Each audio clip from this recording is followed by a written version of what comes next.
গতকাল বিকেলবেলা কোথায় গিয়েছিলাম, কি কি করেছিলাম সেটাই আজকে শেয়ার করার চেষ্টা করব। তো hello everyone, welcome to my new blog. আমাদের কোথাও ঘুরতে যাওয়ার ব্যাপারে আমার বান্ধবী লেট করবে না সেটা কখনো হতেই পারে না। 10 থেকে 15 মিনিট দাঁড়িয়ে থাকার পর আমি নিজেই তার বাড়ির দিকে এগিয়ে যাচ্ছিলাম। তো যাই হোক, তারপরে অটোতে করে চলে গিয়েছিলাম ক্যাফেতে।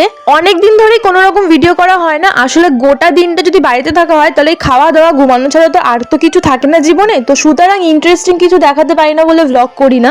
আমি শুধু ভাবি আর দুদিন বাদে 2024 শেষ হয়ে যাবে আর 2025, আর এই গোটা 2024 সালে আমার লাইফের কোনো রকম ইমপ্রুভমেন্ট নেই। যাই হোক, পরবর্তী 2025 সালটা আমি কিভাবে নষ্ট করি সেটা দেখার জন্য আমার সাথে থাকো। আজকেও ঠিক আগের দিনের মতো মোমো, স্যুপ এবং কফি এগুলোই অর্ডার করেছিলাম। মানে ওই যেগুলো খেতে ভালো লাগে সেগুলোই অর্ডার করেছিলাম। আর এখানে আমি যে বিষয় নিয়ে আলোচনা করছিলাম সেটা হচ্ছে 2025 সালটা আমি কিভাবে অপচয় করব সেটা নিয়ে আমার পরিকল্পনা চলছিল।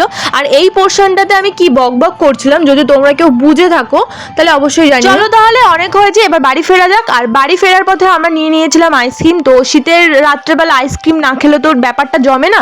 এডিটিং করার সময় দেখছিলাম যে আমার লিপস্টিক কোথায়, মানে ওই খাবার দাবার খাওয়ার সময় আমি আমার লিপস্টিকটাও খেয়ে ফেলি। ভাবো, বাড়ি ফেরার পথে কিছু জিনিস নেওয়ার ছিল, তো সেই কারণেই নেমে পড়েছিলাম স্টেশনে। আর স্টেশন থেকে নিয়ে নিয়েছিলাম ছাতু আর কিছু ড্রাই ফ্রুট, আর এখান থেকে নিয়েছিলাম খেজুর। শীতের রাতে রাত 8:30 বাজতে না বাজতে স্টেশনের অবস্থাটা দেখো, দেখে মনে হচ্ছে কতই না রাত হয়ে গেছে।